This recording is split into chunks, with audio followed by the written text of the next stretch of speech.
அன்பார்ந்த இறைமக்களே, கிறிஸ்துவின் மறுப ஜபக்குழியின் வாயிலாக என்று உங்களை சந்திப்பதில் நான் பெரும் மகிழ்ச்சி அடைகிறேன். மக்களை, சந்தோஷமாக இருக்கீங்களா? நிறைவாக இருக்கீங்களா?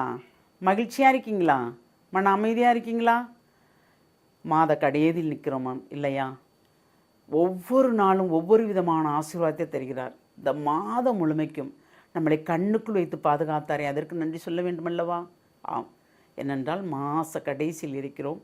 இந்த நாளையும் அவர் நிறைவாக ஆசீர்வதிப்பார் என்ற நம்பிக்கையோடு நாம் எழுந்திருக்கிறோம். அவர் நிறைவாக நம்மளை ஆசீர்வதிப்பார் என்று ஒவ்வொரு நொடிப்பொழுதும் நினைத்து ஒவ்வொரு காரியங்களையும் செய்வோம். இன்று அவர் நமக்கு என்ன இறைவார்த்தை தருகிறார் பார்ப்போமா? இறைவாக்கினர் எசையா எழுதிய நூல் அதிகாரம் 49 இறைவார்த்தை 4 6 முடிய. நானோ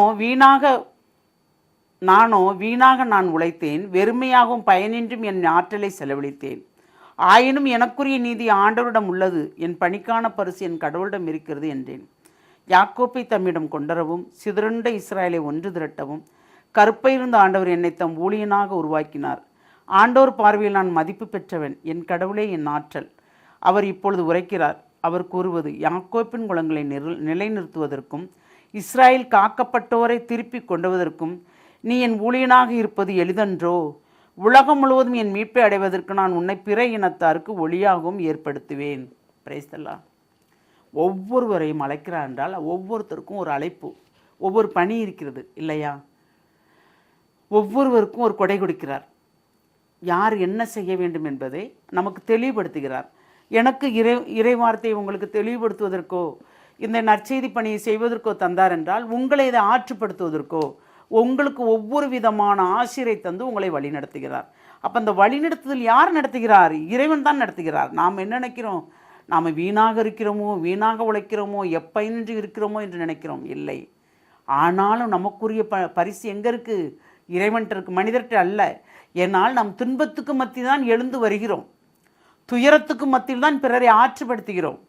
பிறருடைய துன்பத்தை நாம் துன்பமாக கருதுகிறோம் இல்லையா? அப்படி கருதும் போது தான் இறைவன் அதில் மகிழ்ச்சி அடைகிறார்.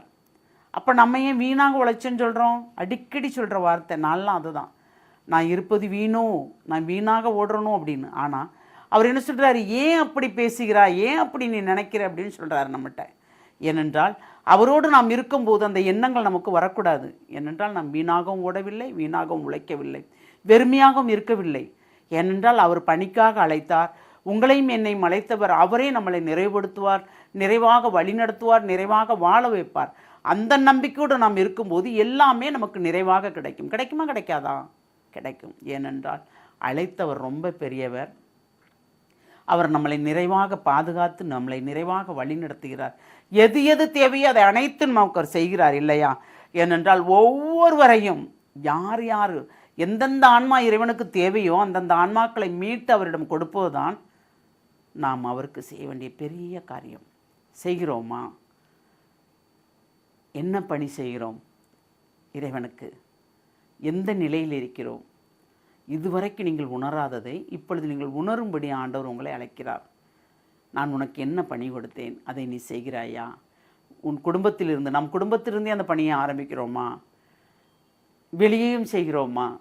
அப்படிங்கும்போது கேள்வினா அவர்கிட்ட இருக்குது, பதில் நம்மகிட்ட இருக்குது இல்லையா? இறைவன் நம்மளை கேட்குறார். நாம் என்ன பதில் சொல்வோம்? ஆமாண்டவரே, நீர் கொடுத்த பணியை நாங்கள் செய்கிறோம் என்று சொல்வோமா? இல்லை ஆண்டவரே, நான் செய்யவில்லை என்று சொல்வோமா? ஒரு நொடி சிந்திப்போமா எதை செய்கிறோம் என்று. வாழும் வள்ளலே இறைவா, நீர் எதற்கு எங்களை அழைத்தீரோ அந்த பணியை நாங்கள் செய்வதற்குண்டான ஆற்றலையும் வலிமையை நீர்தான் தந்தீர். உம்முடைய பணியை நாங்கள் செய்யவில்லை என்றால் நாங்கள் இருப்பதே வீண் ஆண்டவரே. ஆமாண்டவரே, ஏனென்றால் எல்லாம் வல்லவர் பணி கொடுத்து அந்த ஒரு பணியை நாங்கள் செய்யவில்லை என்றால் நாங்கள் சும்மா வெறுமையாக இருக்கும் ஜடத்தை போல் இருப்போம். ஆமாண்டவரே, அதனால் நீர் என்ன சொல்லுகிறீரோ அதை கேட்பதற்கு மட்டுமே எங்கள் செவியை திறக்கவும், நீர் சொல்வதை நாங்கள் கேட்டு பிறருக்கு சொல்வதற்கு எங்கள் நாவை திறக்கவும் நீர் எங்களை வரம் கொடுத்தீரே, அதற்கு நன்றி ஆண்டவரே. எங்களை ஒரு நல்ல கருவியாக நீர் பயன்படுத்தி பிறருக்கு அதை ஆற்றுப்படுத்தும் வரமாக எங்களுக்கு நீர் தந்து எங்களை நிறைவுபடுத்துகிற கிருபைக்கு நன்றி கூறி எங்களை முழுமையாக உடைய இரக்கத்தில் ஒப்புக் கொடுக்கிறோம். ஜெபம் கேட்கும் நல்ல பிதாவே. ஆமேன், ஆமேன், ஆமேன்.